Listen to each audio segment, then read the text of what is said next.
Hello there everybody and welcome back. I'm Daniel, has as many ukuleles as friends but has a decent amount of ukuleles, Valvo. And today we'll be talking about factors, so buckle up.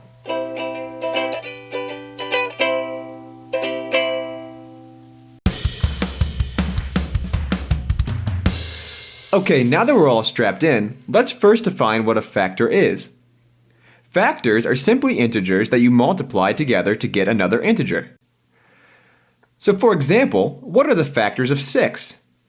Well, 2 and 3 are factors of 6 since 2 times 3 equals 6. But wait, 1 times 6 also equals 6, so that means 1 and 6 are also factors of 6.